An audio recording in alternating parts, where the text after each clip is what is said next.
O Zenita Música tem o DNA da música independente, o DNA dos artistas autoprodutores. Por isso, Intrépidos Independentes é uma série de programas que homenageia os músicos e compositores que, antes de nós, abriram os caminhos da produção fonográfica independente no Brasil, em quem nos espelhamos e dedicamos o nosso tributo. Neste 9º episódio, vamos conhecer a aventura de Celso Adolfo na produção do seu primeiro disco independente, o LP Feliz, de 1987. Quero te ver. Aí, Felipe, seguinte, o primeiro disco que eu gravei foi esse aqui, ó. Coração Brasileiro. Então, tem uma curiosidade importante para falar sobre isso aqui, antes de ir para o outro. Esse disco ia se chamar Coração Brasileiro, mas não tem nada escrito aqui de Coração Brasileiro.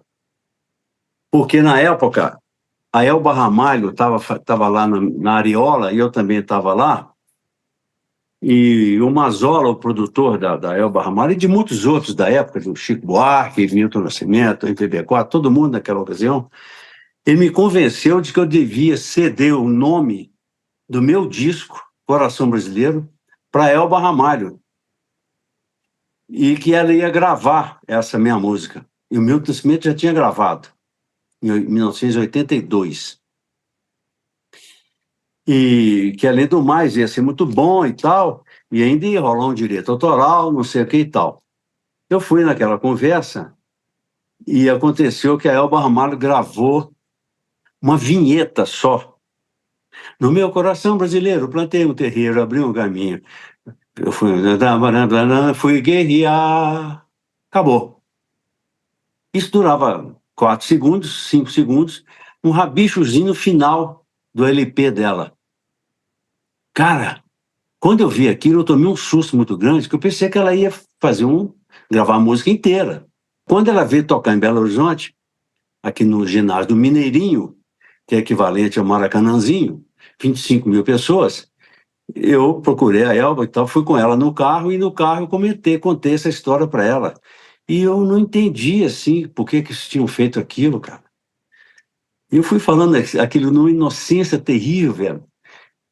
Não estava dando bronca nenhuma, mas poderia soar como bronca, né? Não era isso, eu só fiquei assim, por que você não gravou a música inteira? E aí não teve resposta, fui enrolando ali e tal, beleza, fui pro show, assisti o show, curti e tal. Mas eu fiquei com esse negócio, cara, o tempo inteiro, até no presente momento, na cabeça. O que deu na cabeça do Mazola, produtor, de não falar com a Elba Ramalho para gravar a música inteira? O que deu na cabeça da Elba Ramalho para também não gravar a música inteira? Não, eu acho que foi uma conta mal feita que eles fizeram, entendeu? Quando a gravadora Ariola começou a me empurrar com a barriga, aí eu comecei a sentir o drama. O que é esse negócio? O que é você estar prestigiado? O que é você estar abandonado? O que é você fazer parte sei lá, de uma coisa qualquer lá, só para tampar um buraco, uma obrigação, uma coisa qualquer? Fiquei chateado com aquilo durante muito tempo. Eu estou falando de uma coisa que começou em 1982 e que só terminou em 1988, porque eu tomei uma atitude, contratei um advogado, o Hildebrando Pontes Neto, era nosso advogado-geral para esses assuntos e de direitos autorais em particular. E o Hildebrando, então, fez um distrato. O distrato propunha que eu recuperasse a fita mixada do Coração Brasileiro, está aqui comigo, a fita de 2 canais de rolo, e estava feito o distrato o próximo, mais um disco que a gravadora teria que bancar para mim, ela ficava livre daquilo, me devolvia o meu e estava feito o distrato. Ok, assim foi feito. Aí eu fiquei sozinho na vida e no mundo. Fazer o que agora, velho? Mas a força do Milton Nascimento foi tão grande, tão importante, que eu passei a ter show o tempo inteiro. A maioria deles, voz e violão. É o formato que o brasileiro usa com facilidade, né? A maioria de nós toca violão e compõe com violão e tal. Comecei aí, pensei assim, vou juntar dinheiro, velho, porque agora tem muita música para gravar. E comecei a juntar dinheiro. Fui juntando. Aí fui fazer um show na Fundação Cultural Carlos Drummond de Andrade, em Itabira.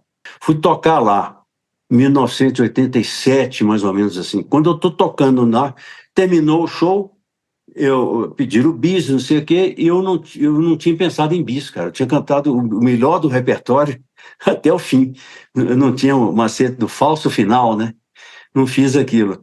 Voltei para o palco, peguei o violão, que é um Giannini que está aqui do meu lado, que adora esse violão. É um Giannini antigaço, de 1973, está aqui. Peguei o violão, cara, e fiquei lá brincando. Eu não tinha nada, fiquei brincando lá, né? Fiquei assim, fazendo cera. E agora termina. E o artista suspira, então se retira, feliz por cantar. Cara, eu fiz isso no estalo, de improviso. Isso rolou assim. Eu sou o pior sujeito do mundo em matéria de improviso, sou eu. Mas esse troço saiu assim. E aí eu fiquei brincando com aquele negócio ali. E fiquei nesse pedacinho, a plateia ficou cantando comigo lá no Teatro Carlos Drummond de Andrade, em Itabira. Esse início eu guardei. Quando eu cheguei em Belo Horizonte, eu terminei essa musiquinha e botei o nome dela de Feliz. De tão feliz que eu estava, velho. Estava feliz para encardir. Falei, não é possível, que coisa linda que foi isso tudo. E aí eu andando aqui em Belo Horizonte e tal, não sei o quê. Falei, cara, eu vou gravar um disco com esse nome, Feliz. E eu já tinha dinheiro para isso. Entendeu? Aí eu chamei Túlio Mourão e fomos para o estúdio para gravar esse disco aqui, ó. Feliz. Então, foi motivado por tudo isso que eu saí com essa história de fazer o disco independente. Tá, então a gravação é o seguinte, o Túlio Mourão chegou para o estúdio topando encarar do jeito que fosse e tal, mas eu tinha meu dinheirinho direitinho organizado, eu fui pagando de acordo com o que se pagava na época. Então, mas o Túlio é um cara muito legal, muito tranquilo, uma figura mansa, está morando aqui em BH nos últimos anos, então chegou, não, nós vamos fazer isso aí, vamos ficar tranquilos, vamos. E começamos a produzir o disco, chamando os músicos assim, sem nenhum ensaio, não tinha nada de ensaio. E assim foi feito, cara. E o ambiente era tranquilo, o ambiente de estúdio sempre é muito bom. E é uma característica do pessoal da música popular, né? Chegar no estúdio, cada um toca o que consegue imaginar naquela hora, né? E toca, e todo mundo faz alguma coisa. Muitas vezes tem coisa escrita, tem uma coisa dirigida e tal, mas, olha, a maior parte a gente chega no estúdio com a devida liberdade para fazer alguma coisa que pode fazer. E assim foi.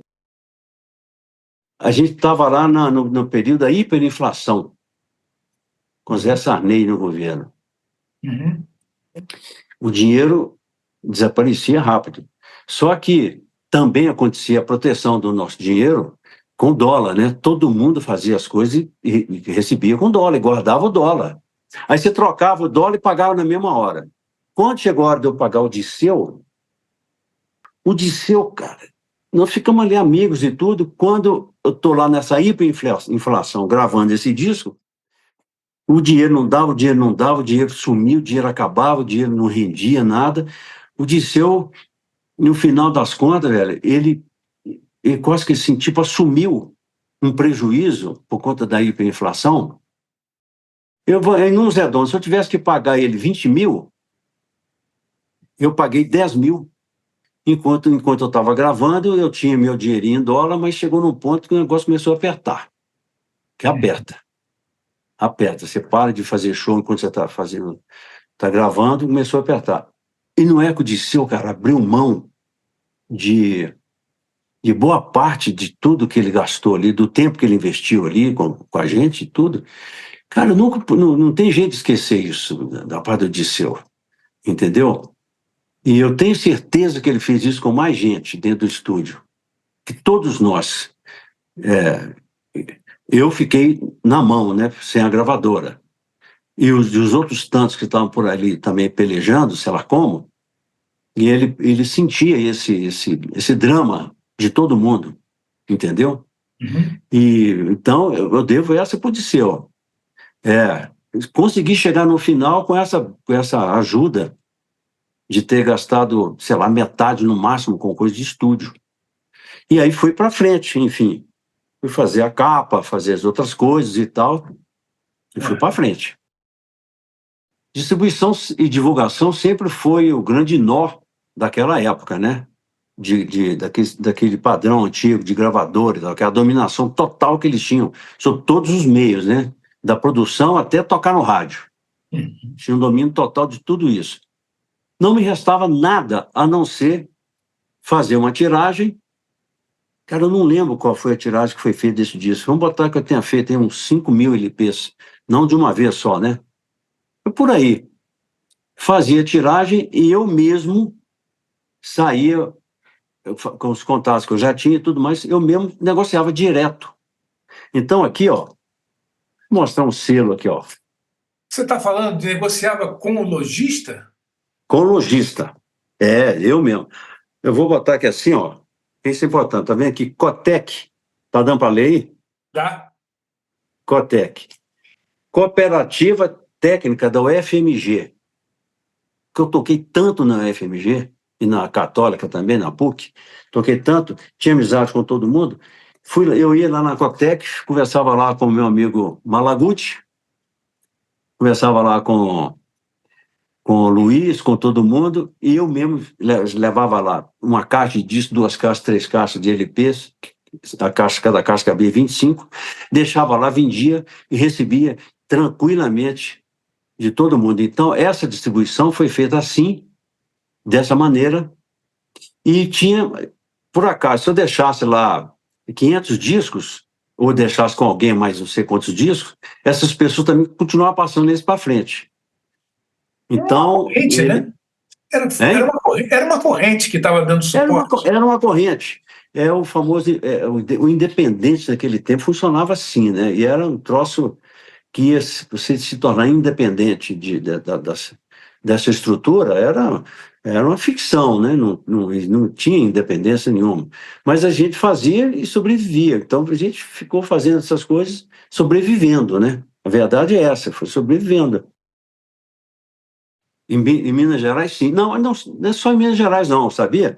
Eu era muito bem recebido na Rádio JB, no Rio de Janeiro. Fui bem recebido na Rádio Eldorado, em São Paulo. Fui muito bem recebido na Bahia, em Salvador. Tudo por causa do Milton Nascimento ter gravado o Coração Brasileiro. Uhum. Então, chegava assim, tinha jeito de fazer uma conexão entre isso e o meu nome. E assim fui fazendo. Então, eu fui muito bem recebido o tempo todo, e em Minas Gerais, 100% bem recebido, claro. Eu cheguei a ter críticas do Tarek de Souza, na época do JB, no auge mesmo dele, entendeu? Então, esses gatos pingados assim, de vez em quando, então formavam os elos, sabe, assim. Você sai no JB, todo mundo leu. Uhum. Entendeu?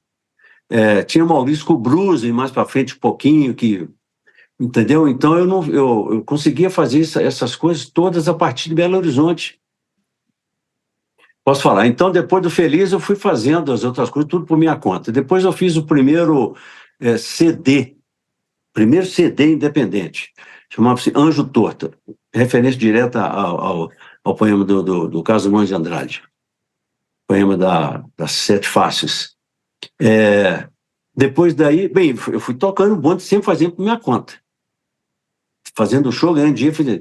Depois, com patrocínios de lei de incentivo à cultura, a partir da hora que elas surgiram com mais coisa. Quando chegou em 2018, aí eu comecei a gravar o Remanso de Rio Largo, que eu comecei em 2012. Eu gastei muito tempo.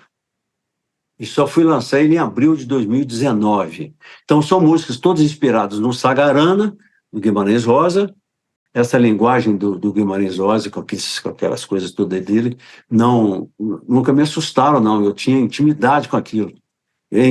Coisa de interiorana, alma sagarana e alma pratiana. Quem é de São Domingos do Prata é pratiano. Foi um renascimento, velho. É o renascimento, não tem outra coisa. Eu nasci a primeira vez com o coração brasileiro, Milton Nascimento produzindo, Elba Ramalho gravando, só a vinhetinha, não ficou legal, mas depois ela gravou Azedo e Mascavo, inteira. A gravação dela é muito bonita. César Camargo Mariano e eu no violão e ele nos teclados eletrônicos, nos efeitos eletrônicos da época. Ali. Aí isso está em 83 até 85 só. Mas em 88 eu tive que renascer, velho. E renasci com esse disco chamado Feliz. Tá aqui, o nome não é uma imagem, não. É uma coisa real. É como se pegar um paralelepípedo assim, ó, e botar ele no ombro e falar assim, vou levar esse paralelepípedo comigo, ele pesa 200 quilos, mas ele é meu, eu vou levar e aguento levar. É assim que soa pra mim quando eu olho pra esse disco, cara. Entendeu? Eu carreguei ele e pus ele aqui e fui feliz pra frente. É isso aí.